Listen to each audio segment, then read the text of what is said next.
Thank you, Chairman Scott, and thank you, Dr. Fox. Thank you all very, very much for being here with us today. I did serve on Pennsylvania's State System of Higher Education, PASHE, where we did focus very much on affordability, accountability, transparency, and innovation, and that certainly continues after my departure. There is a serious need, as we're discussing here, for innovation in higher ed. Traditional higher education is not working as nearly as well as we would like it to be. The completion rates are not satisfactory. Costs are extremely high. Some would phrase through the roof. For those who are graduating, many are not skilled, not ready for the jobs that are available.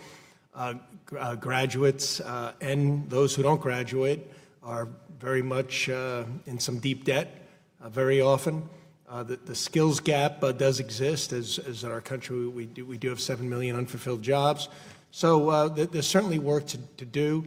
My questions today will focus on the importance of accountability from an academic and financial advising standpoint, and ensuring that any innovation in higher ed continues to be accessible to students in rural communities.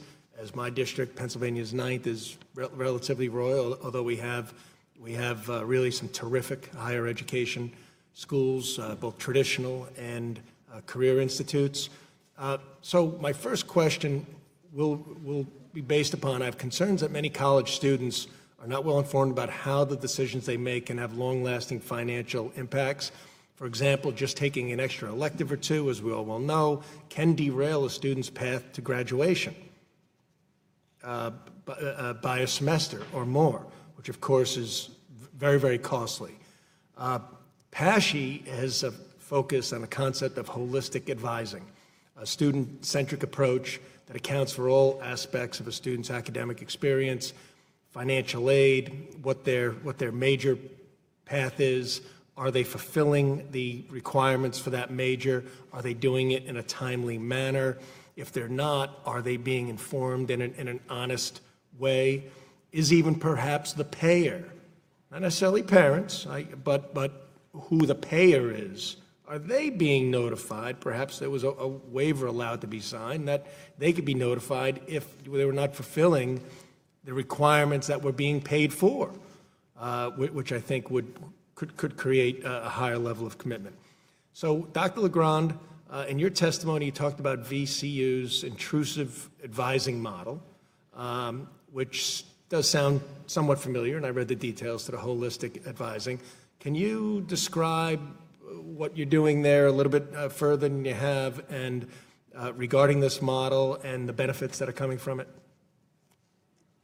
Sure. Through the intrusive advising model, we really focus on two groups that we're leveraging. One is the intrusive advising directly to the student, right? Identifying what their needs are early on and connecting them with resources. And we use the tool that we talked about in the written testimony, the major maps, to help students do that, right? So in addition to just the degree plan, right, the outline of courses a student needs to take, how do we ensure that students are able to maximize this 4 years to participate in all of the opportunities, including pursuing a minor by leveraging their financial aid? And so an advisor is able to have that conversation with students early on about, let's plan out these 4 years.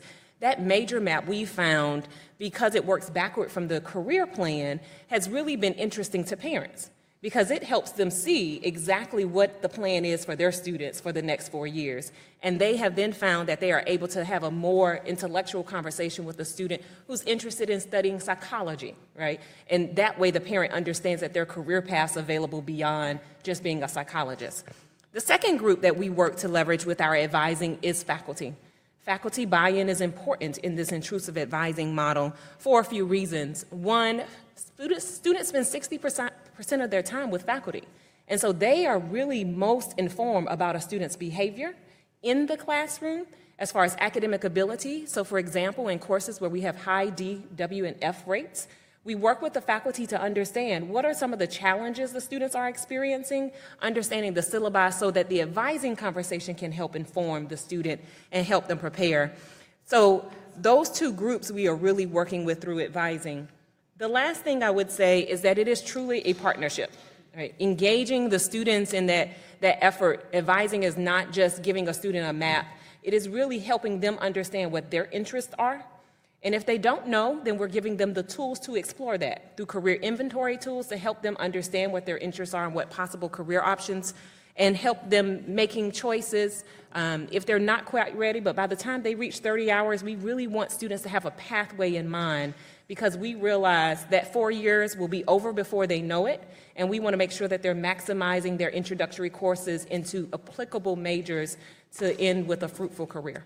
Wow, that's terrific. I can see why VCU is doing so well. Thank you very much for your testimony, and Chairman, I yield back.